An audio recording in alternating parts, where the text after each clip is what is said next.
अस्सलाम वालेकुम। Public news room के साथ मैं हूं Sara Ilyas. Benazir income support programme का नाम तब्दील नहीं होगा। विफाकी काबीना ने समाजी बहबूद और गुर्बत मिटाओ डिवीजन के कयाम की मंजूरी दे दी।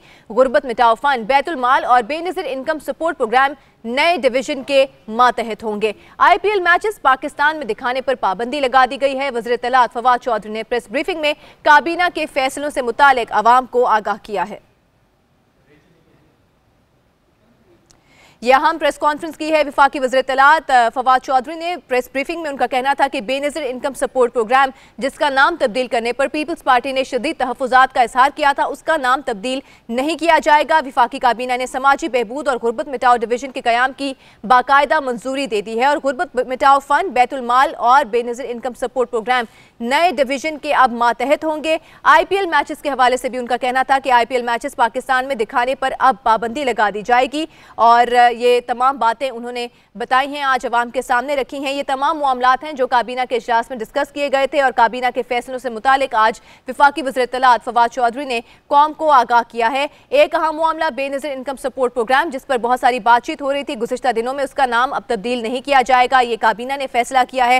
विफाकी काबीना ने समाजी बहबूद और गुर्बत मिटाओ डिवीजन के कयाम की मंजूरी भी दे दी है और साथ ही साथ गुर्बत मिटाओ फंड, बैतुल माल और बेनज़ीर इनकम सपोर्ट प्रोग्राम नए डिवीजन के अब मातहत होंगे। IPL मैचेस के हवाले से भी काबीना में डिस्कशन की गई और ये फैसला किया गया है कि IPL मैचेस अब पाकिस्तान में नहीं दिखाए जाएंगे। पाक भारत कशीदगी के पेश नज़र ये फैसला किया गया है क्योंकि PSL मैचेस पे भी पाबंदी लगा दी गई थी इंडिया में, तो अब IPL मैचेस भी पाकिस्तान में नहीं दिखाए जाएंगे। काबीना ने अहम फैसले किए हैं जिसके हवाले से विफाकी वज़ीर इत्तलात फवाद चौधरी ने आज प्रेस ब्रीफिंग में अवाम को आगाह किया है। बेनज़ीर इनकम सपोर्ट प्रोग्राम का नाम तब्दील नहीं किया जाएगा। ये वो मामला है जिस पर पीपल्स पार्टी के लीडर्स ने शदीद तहफ़्फ़ुज़ात का इज़हार किया था कि BISP से BB का नाम ना हटाया जाए, तो अब ये फैसला कर लिया गया है कि बेनज़ीर इनकम सपोर्ट प्रोग्राम से BB का नाम नहीं हटाया जाएगा और विफाकी काबीना ने समाजी बहबूद और गुर्बत मिटाओ डिवीजन के कयाम की मंजूरी दे दी है। पूरी दुनिया में जहां जुर्म होता है वहीं मुकदमा चलता है। पीपल्स पार्टी के लिए कानून अलग और बाकियों के लिए अलग है। रावलपिंडी में ट्रायल करने पर एतराज है। चेयरमैन पीपल्स पार्टी बिलावल भुट्टो जरदारी ने जाली अकाउंट्स केस की तहकीकात और मुकदमा रावलपिंडी मुंतकिल करने की एक बार फिर मुखालिफत कर दी है। कहते हैं कि एहतसाब के नाम पर इंतकाम लिया जा रहा है। मुंतकली के फैसले के खिलाफ हर फोरम पर एतराज उठाया जाएगा। मजीद क्या कहा, आइए देखते हैं। तो आपका इन्वेस्टिगेशन, आपका ट्रायल सब कुछ उसी शहर में होता है और ये हमेशा से तारीख में हमेशा से ऐसे चलता आ रहा है। सिर्फ भुट्टोस के लिए ये एक्सेप्शन बना रहे हो कि हमेशा उनका ट्रायल पिंडी में होगा। आप ऐसा नहीं कर सकते हो कि भुट्टोस के लिए पिंडी, बाकी के लिए कोई दूसरा कानून। इस पर हम एतराज़ करते हैं, इस पर हम प्रोटेस्ट करते हैं और इसलिए हम कहते हैं कि एहतसाब के नाम पे, एहतसाब के नाम पे इंतकाम किया जा रहा है, एहतसाब के नाम पे पॉलिटिकल इंजीनियरिंग किया जा रहा है। अरेस्ट मैं समझता हूँ कि अभी रूल ऑफ लॉ के मुताबिक, इंसाफ के मुताबिक होगा नहीं। मैं समझता हूँ कि एहतजाज करना आती है। 10 साल हुए हैं हमने कोई ख़ास एहतजाज नहीं किया। मैं तो चाहता हूँ कि हमें कोई मौका मिले एक अच्छा खासा एहतजाज दिखाने के लिए, तहरीक चलाने के लिए, इंसाफ दिलवाने के लिए और इंशाअल्लाह ताला हमें ये मौका मिलेगा।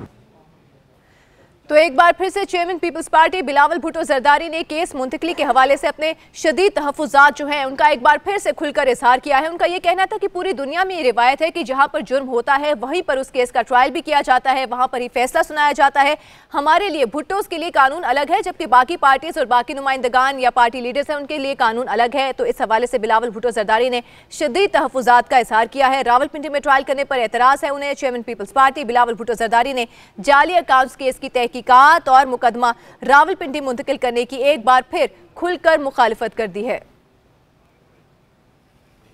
आगे बढ़ते हैं और आपको बताते हैं कि मेगा मनी लॉन्ड्रिंग केस के किरदारों के गिर्द नैब का शिकंजा सख्त होने लगा है। नैब ने ओमनी ग्रुप के CFO अब्दुल गनी मजीद के खिलाफ रेफरेंस दायर करने की मंजूरी दे दी है। ये CEO हैं ओमनी ग्रुप के जिनके खिलाफ रेफरेंस दायर करने की मंजूरी दे दी गई है। दूसरी जानिब इंटरपोल ने Omni group of companies Dubai के chief financial officer Arif Khan को गिरफ्तार कर लिया है। FIA ज़राए के मुताबिक ओमनी ग्रुप ऑफ कंपनीज के chief financial officer Arif Khan को गुज़िश्ता शब दुबई में इंटरपोल ने गिरफ्तार किया और उन्होंने ने रजाकाराना तौर पर यह गिरफ्तारी दी है। जराए का यह भी कहना है कि Arif Khan mega money laundering और जाली अकाउंट्स केस के इंतहाई अहम किरदार हैं और वो ओमनी ग्रुप के chief financial officer Aslam Masood के साथ काम कर चुके हैं। उन्हें असलम मसूद से तफ्तीश की रोशनी में गिरफ्तार किया गया है, जबकि आरिफ खान दुबई में ओमनी ग्रुप की 5 से 6 कंपनीज ऐसी हैं जिनको देखते हैं। इन कंपनीज के जरिए 8 से 9 ममालिक में 400 से जायद लोगों को पैसा भेजा गया और 25 अरब रुपए की ट्रांजैक्शंस की गई हैं, जबकि वो ठट्ठा शुगर मिल समेत 12 कंपनीज के जाली अकाउंट्स का इल्म भी रखते हैं।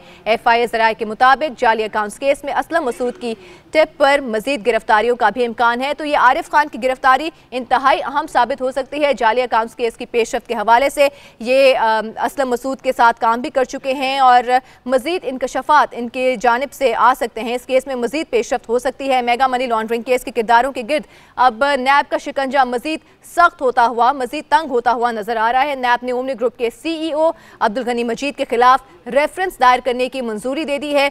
ये मंजूरी दी गई है, चेयरमैन नैब की जेर सदारत अहम इजलास हुआ था, उस दौरान ये मंजूरी दे दी गई है। इस हवाले से मजीद जानेंगे अपने नुमाइंदे जमीर अली से। जमीर, बताइएगा आरिफ खान की गिरफ्तारी कितनी अहम हो सकती है, सिलसिले में क्या मजीद इंकशाफात सामने आ सकते हैं? जी बिल्कुल, गुज़िश्ता रात तकरीबन 12 बजे के करीब दुबई में इंतहाई अहम कार्रवाई की गई है। FIA इंटरपोल की जानिब से इंटरपोल और दुबई पुलिस की मदद से गिरफ्तार किया गया है आरिफ खान को, और उसके साथ साथ कुछ दीगर अफराद की भी गिरफ्तारी का इम्कान है। इस हवाले से आने वाले दिनों में ये देखा जा सकता है कि इसमें मजीद कौन कौन सी गिरफ्तारी सामने लाई जा सकती है। इस हवाले से मैं आपको बताता चलूँ कि पाकिस्तान पीपुल्स पार्टी से ताल्लुक रखने वाली अहम शख्स की भी गिरफ्तारी की इतला थी। आरिफ खान के बारे में ये बताया जा रहा है कि Arif Khan chief financial officer हैं ओमनी ग्रुप के, और ओमनी ग्रुप की तमाम जो ट्रांजेक्शन थी उसको वो हैंडल करते थे। इस हवाले से खासतौर पर दुबई से जो ये जाली अकाउंट के जरिए भेजे गए पैसे, उसके साथ साथ जो दुबई में दीगर कारोबार होते थे ओमनी ग्रुप के, उसके हवाले से वो उसकी निगरानी करते थे। मैं आपको बताता चलूं कि जाली अकाउंट्स की अगर हम पूरी तफसील से बात करें तो जाली अकाउंट्स में अब तक जितनी भी कार्रवाई की गई है उसमें इंतहाई अहम 2 कार्रवाई सामने आई, जिसमें असलम मसूद को सऊदी अरब से गिरफ्तार किया गया था, जबकि आरिफ खान को गिरफ्तार किया गया है दुबई से, और इसको तकरीबन 1 हफ्ते के बाद पाकिस्तान मुंतकिल कर दिया जाएगा। जो FIA और नेब हुकाम का कहना है कि वो क्योंकि तमाम का जो ट्रांजेक्शन है जो नेब की जानिब से। ठीक है जमीर, आप हमें अपडेट कर रहे थे इस केस के हवाले से, गिरफ्तारी के हवाले से। आज बिलावल भुट्टो जरदारी ने जो अपने खदशात का इजहार किया है और तहफुजात उन्हें बहुत सारे उनका खुलकर इजहार किया है केस मुंतकली के हवाले से। मुशीर इत्तलात से मुर्तजा वहाब साहब हमारे साथ मौजूद हैं। बहुत शुक्रिया मुर्तजा साहब, आपने हमें ज्वाइन किया है।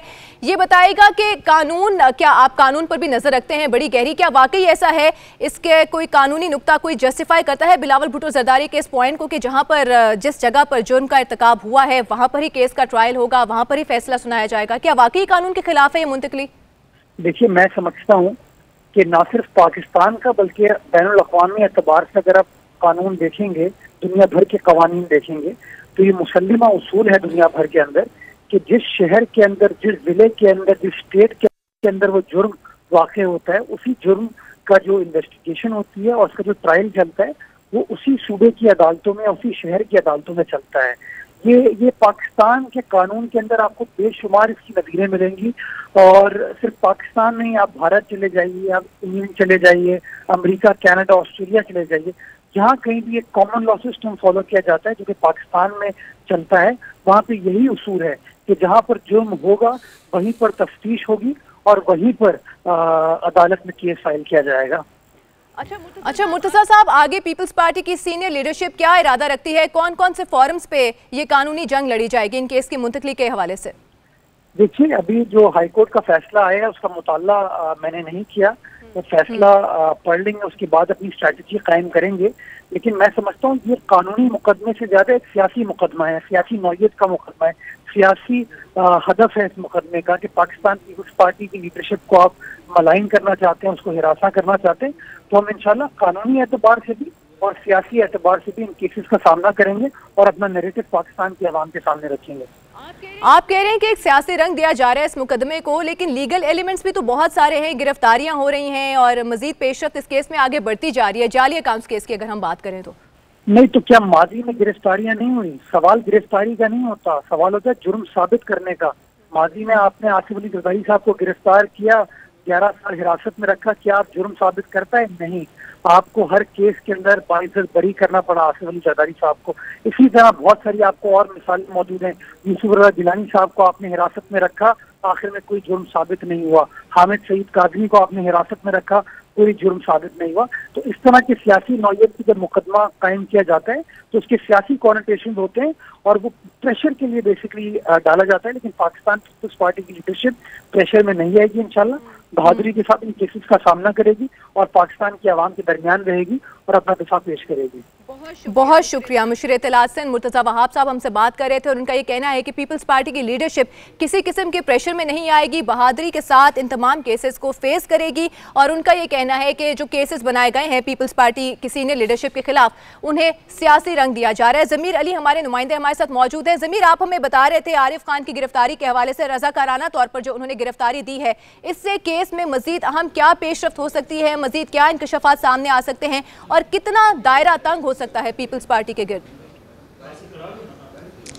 जी बिल्कुल, जाली अकाउंट्स की अगर हम बात करते हैं तो जाली अकाउंट्स में पाकिस्तान पीपल्स पार्टी की जो क़यादत है और उसके जो साथी हैं उनके खिलाफ मज़ीद घेरा तंग होता जा रहा है। इस हवाले से आरिफ खान की गिरफ्तारी को अगर हम बात करते हैं तो माजी में अगर हम देखें तो जिस तरह अदालती ट्रायल किया जाता रहा है उसमें क्योंकि गवाहों और सबूतों की अदम दस्तियाबी के बायस ही पीपल्स पार्टी की जो क़यादत थी उसको फ़ायदा होता रहा और इसी बुनियाद पर वो वहाँ से बरी हो गए अदालतों से। लेकिन इस वक्त मौजूदा सूरत हाल में हमने देखा है कि मुतअद्दिद ऐसे लोग गिरफ्तार किए गए कानून नाफिज करने वाले इदारों की जानिब से जो कि इसमें वादा माफ गवाह बन सकते हैं। उसके साथ साथ वो तमाम दस्तावेज़ात जो कि मुख्तलिफ लोगों के हाथों से होते हुए गुजरते हुए ये सारी चीज़ें होती रही हैं, वो लोग जब इस कार्रवाई में गिरफ्तार किए गए हैं तो इसके नतीजे में यकीन इस केस को साबित करने में अदालतों में जो कानून नाफिज करने में खासतौर पर नेब और FIA को अदालतों में इसका बहुत ज़्यादा फ़ायदा होगा। इस वजह से मैं आपको बताता चलूँ जिस तरह असलम मसूद को गिरफ्तार किया गया था सऊदी अरब से और उसके बाद अब UAE से आरिफ खान को गिरफ्तार किया गया है, ये दोनों जो अफराद हैं ये इंतहाई अहम साबित होंगे। ना सिर्फ ये बल्कि इससे पहले जिन लोगों को साबित हो सकते हैं। जाली अकाउंट्स केस की पेशरफ्त के हवाले से माहिर कानून मुर्तज़ा वहाब साहब ने हमें ज्वाइन किया है, उनसे उनकी कानूनी राय लेंगे। आरिफ साहब ये बताइएगा, एक तो ये गिरफ्तारी जो आरिफ खान साहब की हुई है कितनी अहम हो सकती है इस केस में पेशरफ्त के हवाले से, और दूसरा चेयरमैन पीपल्स पार्टी बिलावल भुट्टो जरदारी ने खुलकर एक बार फिर से अपने तहफ़्फ़ुज़ात का इजहार किया है रावलपिंडी अपने केस की मुंतकली के हवाले से, और उनका ये कहना है कि दुनिया में कोई कानून ऐसा नहीं है कि जहां पर जिस जगह पर जुर्म का इर्तिकाब हुआ हो, जहां पे केस चल रहा हो, वहां पर ही उसका फैसला सुनाया जाना चाहिए। आप क्या कहते हैं इस बारे में? वो बिल्कुल बात दुरुस्त कह रहे हैं कि दुनिया में ऐसा कोई कानून नहीं है कि जहां जुर्म हो उसका ट्रायल वहीं हो, ऐसा नहीं है।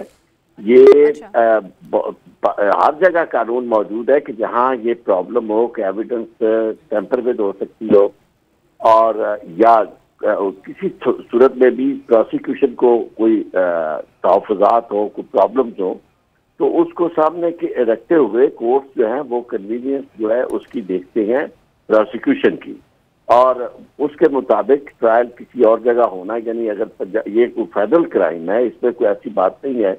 यानी बाज़ औक़ात अभी हालिया दिनों में पेशावर हाई कोर्ट ने एक केस जो था वो बहरीन का केस जो था वो यानी बहरीन वहाँ का स्वाद का उसका उन्होंने जब खदशा का इजहार किया दूसरी पार्टी ने कि जी हमें यहाँ प्रोसिक्यूशन विटनेसेस जो है उन्हें प्रॉब्लम आ सकता है, वहाँ तो बल्कि यानी एक्यूज ने कहा था, ये प्रोसिक्यूशन भी नहीं उल्टा हुआ है, एक्यूज ने खदशात का इजहार किया कि हमारा जो है ये किया जा सकता है खातून को, तो वो पेशावर हाईकोर्ट ने केस जो है वो पेशावर कर दिया, वहाँ से कहाँ बहरीन और सवात और वहाँ बेंच भी मौजूद है, तो इसलिए ये तो बात है नहीं। दूसरा ये कि उनके तहफ़्फ़ुज़ात तो जारी रहेंगे क्योंकि इस वक्त वो सूरत हाल है जो माजी में नहीं थी।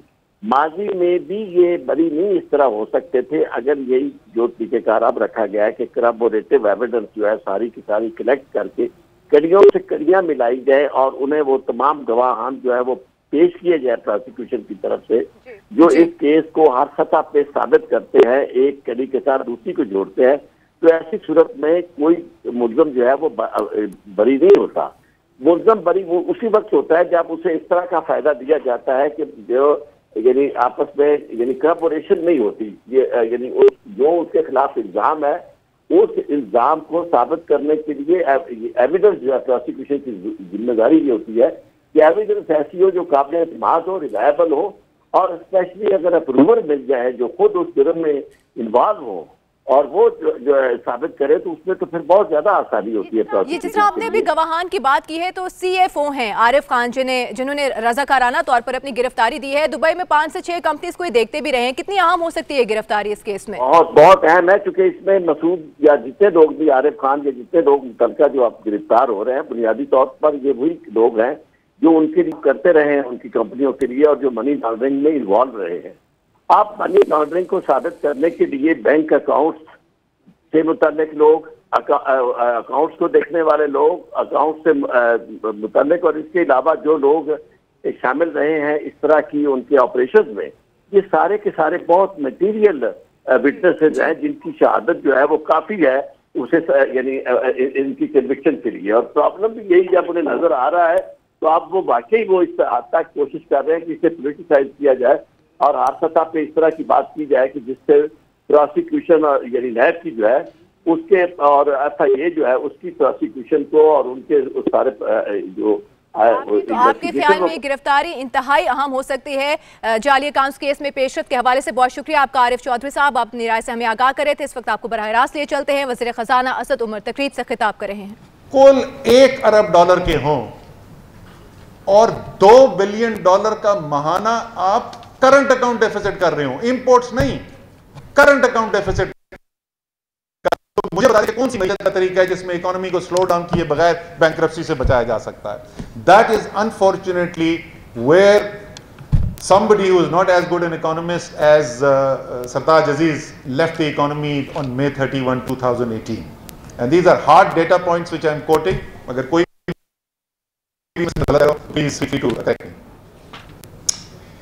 आखिरी चीज इसके ऊपर मैं कमेंट करूंगा, और ये बात बहुत की जाती है,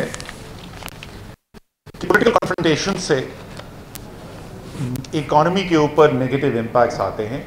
इसमें कोई शक नहीं कि अगर पॉलिटिकल स्पेस हीटेड अप हो तो उस पे इकोनॉमिक डिसीजन मेकिंग पे इम्पैक्ट होता है, इकोनॉमिक कंसेंसस क्रिएट करने में मुश्किल पेश आती है।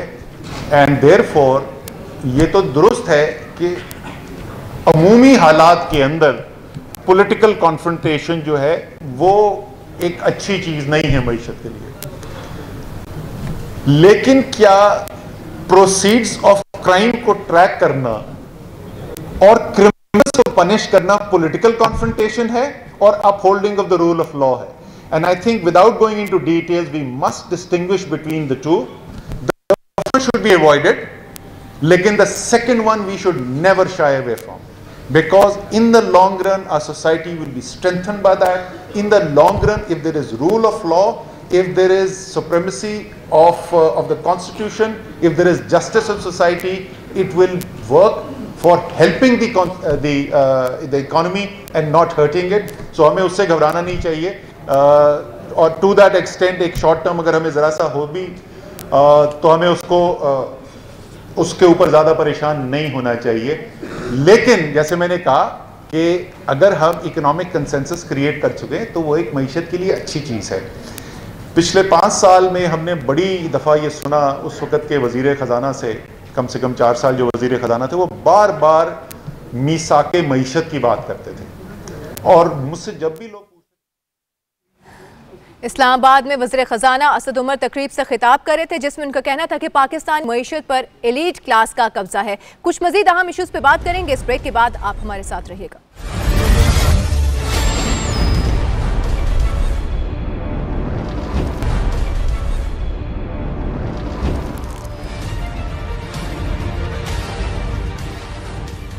Welcome back. बात करेंगे अब कुछ सानहा बल्दिया केस के हवाले से, जिसमें बड़ी पेशरफ सामने आई है। चश्मदीद गवाह मंजर-ए-आम पर आ गया। इंसदाद दहशतगर्दी कोर्ट में जुबैर चिड़िया की शिनाख्त कर ली गई है।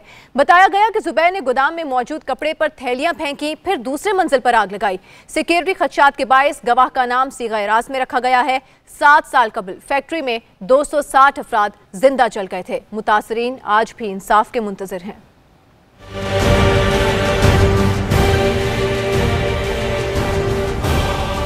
सानहा बल्दिया का चश्मदीद गवाह मंजर-ए-आम पर आ गया। गवाह ने इंसदाद दहशतगर्दी अदालत में जुबैर चिड़िया की शनाख्त कर ली। अहनी शाहिद ने बताया कि वो वकूए के रोज फैक्ट्री में मौजूद था। ऐनी शाहिद ने कहा कि जुबैर चिरिया ने पहले अपने साथियों के साथ गोदाम के वॉशरूम के बाहर चर्स पी, फिर उसके सामने अपनी जेब से थैलियां निकालकर गोदाम में मौजूद कपड़े पर फेंकी और यही अमल दूसरी मंजिल पर जाकर किया। ऐनी शाहिद ने बताया कि जुबैर चिरिया आग लगने पर मुस्कुराता रहा। मुलजिम जुबैर चिरिया और अब्दुल रहमान उर्फ भोला के वकील ने ऐनी शाहिद के बयान पर जरह की। पूछा कि सानिया के इतने अरसे बाद बयान क्यों कलमबंद कराया, जिस पर गवाह ने कहा कि जान का खतरा था इसलिए पंजाब चला गया था। JIT ने बुलाया, तहफ्फुज की जिम्मेदारी उठाई तो आकर बयान दिया। ऐनी शाहिद ने बताया कि वो जुबैर चिरिया के दूसरे साथियों की भी शनाख्त कर सकता है। मुलजिमों के वकील ने ऐनी शाहिद के बयान पर जरह मुकम्मल की। अदालत ने आइंदा समाअत पर बयान के लिए जुडिशल मजिस्ट्रेट को नोटिस जारी कर दिया, जिसके बाद मजीद कार्रवाई 3 अप्रैल तक मुलतवी कर दी गई। सिक्योरिटी खदशात के पेश नजर गवाह का नाम सीगा राज में रखा गया है। तो ये एक बड़ी पेशरफ्त हुई है। सानिया बल्दिया केस के हवाले से चश्मदीद गवाह मंजर-ए-आम पर आ गया है। उसने अपने बयान भी रिकॉर्ड करा दिया है और सिक्योरिटी खदशात के बायस अभी उसका नाम सीगा राज में रखा जाएगा। इंसदाद दहशतगर्दी कोर्ट में जुबैर की शनाख्त कर ली गई और किस तरह से उसने गोदाम पर थैलियां फेंकी और किस तरह से ये जुर्म का वो मुर्तकिब हुआ, उस हवाले से ये तफसीलात मंजर-ए-आम पर आई हैं। हमजा गिलानी हमारे साथ मौजूद है, उनसे मजीद तफसीलात जानते हैं। हमजा, बताएगा ये जो अब चश्मदीद गवाह का बयान सामने आया है किस हद तक स्ट्रॉन्ग कर सकता है इस केस को? जी बिल्कुल, आज इंसदाद दहशतगर्दी की खुसूसी अदालत में जब ये सानिया बल्दिया का केस चला तो इसमें हमने एक नया मोड़ देखा जब स्पेशल पब्लिक प्रोसिक्यूटर साजिद महबूब शेख ने चश्मदीद गवाह को अदालत में पेश किया। कमरा अदालत में जब चश्मदीद गवाह पहुंचा तो सामने जो फरीक़ैन के वकला थे उनको काफ़ी टफ टाइम का सामना करना पड़ा। कमरा अदालत में अदालत ने इस्तिफ़सार किया कि आप इन 6 सालों में कहाँ थे, जिस पर चश्मदीद गवाह का ये कहना था कि मेरी जान को ख़तरा था, ख़तरात लाहक होने के बाइस मैं पंजाब मुंतकिल हो गया था। तहम JIT ने मुझे जो है वो खोजा है और उसने इस बात की मुझे ज़मानत दी है कि वो मुझे फुल प्रूफ सिक्योरिटी देंगे, जिसकी बिना पे आज मैं बयान कलमबंद करा रहा हूँ। मैं आपको वाज़ेह कर दूँ कि इन्होंने जो अपना बयान कलमबंद कराया कमरा अदालत में, चश्मदीद गवाह ने, इनका ये कहना था कि वो उस वक्त जुबैर चरिया के साथ मौजूद थे और इन्होंने जुबैर चरिया को वहाँ पर जो है कपड़ों पे आग फेंकते हुए देखा। चश्मदीद गवाह हैं और इनका मजीद ये कहना था कि ये मजीद साथियों को भी पहचान सकते हैं। इन्होंने बयान में ये भी अदालत को आगाह किया कि पहली मंजिल और दूसरी मंजिल जब पूरी मुकम्मल तरीके से आग की लपेट में थी तो दाखिली और खारजी रास्तों को मुकम्मल तौर पर बंद कर दिया था और जुबैर चरिया और उसके साथी जो थे उन्होंने आग को मजीद भड़काने की कोशिश की। आग को मजीद भड़काने के लिए उन्होंने जो है वो मुख्तलिफ केमिकल्स और पेट्रोल का भी इस्तेमाल किया, जबकि अदालत ने जो है 3 अप्रैल तक समाअत को मुलतवी कर दिया है और अदालत ने इस्तिफ़सार किया है कि जुडिशल मजिस्ट्रेट को भी जो है वो अगली समाअत में बुलाया जाए, क्योंकि जुडिशल मजिस्ट्रेट के सामने इनका बयान कलमबंद करवाया है। वहाँ पर जुडिशल मजिस्ट्रेट का होना अगली समाअत में बहुत ज़रूरी है। नया मोड़, नई पेशरफ सामने आई है और ATC के अंदर, सेंट्रल जेल के अंदर जब ये समाअत हुई और हिफाजती इंतजामात के चश्मदीद गवाह को लाया गया, नाम जो है वो पब्लिक नहीं किया गया है, सीगा राज में रखा गया है क्योंकि जान को खतरात लाहक हैं। जो सिक्योरिटी दी गई है अब इस चश्मदीद गवाह को, हमजा, उससे वो मुतमईन है?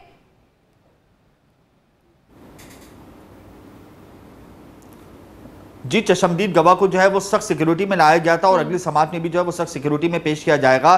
जो मुतासिरीन हैं, जो लवाहिकीन हैं, उनको जो है एक उम्मीद की किरण नजर आई है कि इस केस के अंदर जो वो अहम पेशरफ सामने आई है। मैं आपको वाज़ेह कर दूं कि 3 अप्रैल तक जो है वो JIT मजीद जो है वो रिपोर्ट तैयार करके ATC के अंदर पेश करेगी। सेंट्रल जेल के अंदर जो है इंसदाद दहशतगर्दी की खुसूसी अदालत में आज सानिया बल्दिया के हवाले से जो है वो समाअत हुई। 3 अप्रैल को जो है वो जुबैर चरिया और रहमान बोला के जो वकील हैं वो भी दलाइल के लिए जो है वो कमरा अदालत में पेश होंगे और जज को मुतमईन करने की कोशिश करेंगे। जी ठीक है, बहुत शुक्रिया आपका हमजा गिलानी। आप हमें इस केस के समाअत के हवाले से आगाह करे थे। तो चश्मदीद गवाह जो मंजर-ए-आम पर आया है, उसने अपना बयान रिकॉर्ड कराया है। उसके बयान रिकॉर्ड कराने से मुतासरीन को एक उम्मीद की किरण मिली है। सानिया बल्दिया फैक्ट्री केस के हवाले से हम आपको आगाह करे थे जो समाअत हुई है। एक ब्रेक लेते हैं, ब्रेक के बाद वापस आएंगे, कुछ मजीद अहम इश्यूज पर बात करेंगे। हमारे साथ रहिएगा। पब्लिक न्यूज रूम में एक बार फिर से आपको खुशामदीद कहेंगे। साबिक वज़ीर आज़म शाहिद खाकान अब्बासी की नैब में LNG केस में पेशी, नवाज शरीफ को गाड़ियां फराहम करने से मुतालिक समन भी थमा दिया गया। शाहिद खाकान अब्बासी कहते हैं वज़ारत पेट्रोलियम से जितनी मालूमात मिली फराहम कर दी हैं। हुकूमत पर तनकीद करते हुए कहा कि नए पाकिस्तान में महंगाई मुबारक हो। तफसीलात जानिए इस्लामाबाद से इस रिपोर्ट में।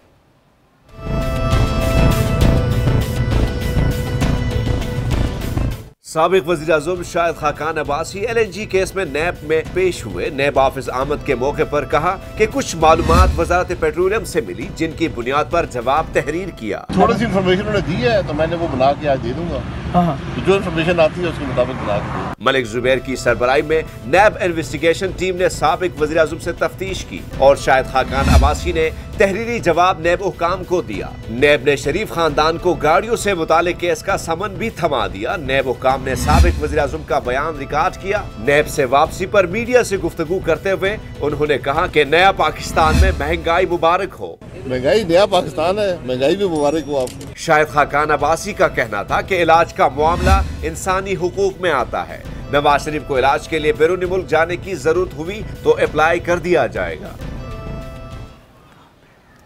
तो शाहिद खाकान अब्बासी आज नैब में पेश हुए और उन्होंने कुछ डॉक्यूमेंट्स जमा कराए हैं। वज़ारत पेट्रोलियम से जो उन्हें डॉक्यूमेंट्स मिले थे वो उन्होंने फराहम कर दिए हैं। उनका कहना था कि जितनी भी मालूमात मिली हैं वो मैंने दे दी हैं। हुकूमत पर तनकीद करने में भी वो आज पीछे नहीं रहे हैं। उन्होंने हुकूमत पर तनकीदी निश्तर बरसाए हैं। कहना था कि महंगाई मुबारक हो। नासिर हाशमी हमारे साथ मौजूद है, उनसे मज़ीद जानेंगे। नासिर, बताएगा आज नैब में पेश हुए शाहिद खाकान अब्बासी साहब, क्या जवाब दिए गए हैं उनकी जानिब से और सवाल क्या रखे गए थे?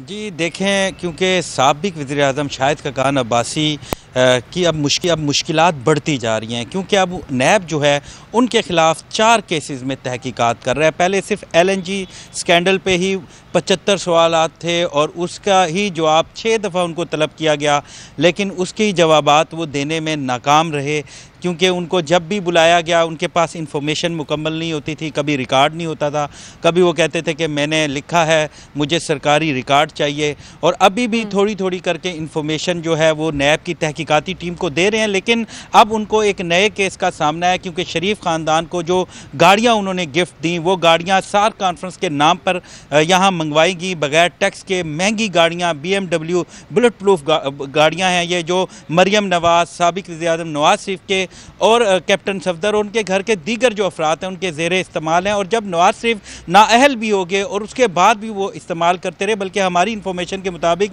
जब नवाज शरीफ यहाँ एहतसाब अदालत में पेशी के लिए आते थे तो उसी गाड़ी में आते थे। तो इस हवाले से नैब की जो तहकीकाती टीम है अब उन्होंने सवालनामा दिया है और उनको कहा है कि इस हवाले से हमें तमाम तर तफसीलात दें कि आपने गाड़ियाँ कैसे मंगवाई, क्यों मंगवाई और क्यों जब वो नाअहल हो गए थे तो फिर भी वो इस्तेमाल क्यों करते रहे और बगैर आपने इसके हवाले से टैक्स भी नहीं दिया। और दूसरे नंबर पे मैं आपको अहम बात बताऊं कि जो LNG स्कैंडल है उसमें भी जो इंफॉर्मेशन नैब को दरकार है वो अभी तक फराम नहीं कर सके, ना रिकॉर्ड दे सके, ना वो मायदे का वज़ीर-ए-आज़म यूसुफ रज़ा गिलानी की भी आज पेशी थी और गाड़ियां गिफ्ट करने के हवाले से उन्होंने भी इस्तेहकाक की कोई बात की है, उस बारे में जरा बताइएगा। जी बिल्कुल, आज बहुत ही अहम तरीन दिन था और नैब ने 2 साबिक वज़ीर-ए-आज़म को तलब किया। आज पाकिस्तान पीपल्स पार्टी के सीनियर रहनुमा और साबिक वज़ीर-ए-आज़म यूसुफ रज़ा गिलानी को नैब ओल्ड हेल्थ क्वार्टर में तलब किया गया और उनको भी, क्योंकि साबिक सदर आसिफ अली जरदारी और मियाँ मोहम्मद नवाज शरीफ जो साबिक वज़ीर-ए-आज़म हैं उनको जो गाड़ियाँ गिफ्ट की उसके हवाले से बुलाया गया। और बेसिकली क्योंकि वो जो गाड़ियाँ गिफ्ट की गई थी उनकी पेमेंट जाली अकाउंट्स के ज़रिए की गई थी और नैब का क्योंकि जाली अकाउंट्स में बहुत बड़ा स्कैंडल चल रहा है इस वक्त, अरबों रुपए की ट्रांजैक्शन जाली अकाउंट्स में जो है वो इंकशाफ सामने आ रहा है और नैब इस हवाले से 5 आम गिरफ्तारियां भी कर चुका है। और इसी केस में आसिफ अली जरदारी, बिलावल भुट्टो और दीगर जो है चीफ मिनिस्टर सिंध और साबिक CM सबको बुलाया हुआ है। आज वज़ीर-ए-आज़म यूसुफ रज़ा गिलानी को बहुत शुक्रिया आपका नासिर हाशमी, आप हमें अपडेट कर रहे थे। आज का दिन इंतहाई अहम था, एहतसाब का अमल तेज होता हुआ दिखाई दे रहा है। एक ही दिन में 2 साबिक वज़ीर-ए-आज़म को आज तलब किया गया नैब की जानिब से। पब्लिक न्यूज़ रूम से मुझे दीजिए इजाज़त, अल्लाह हाफ़िज़।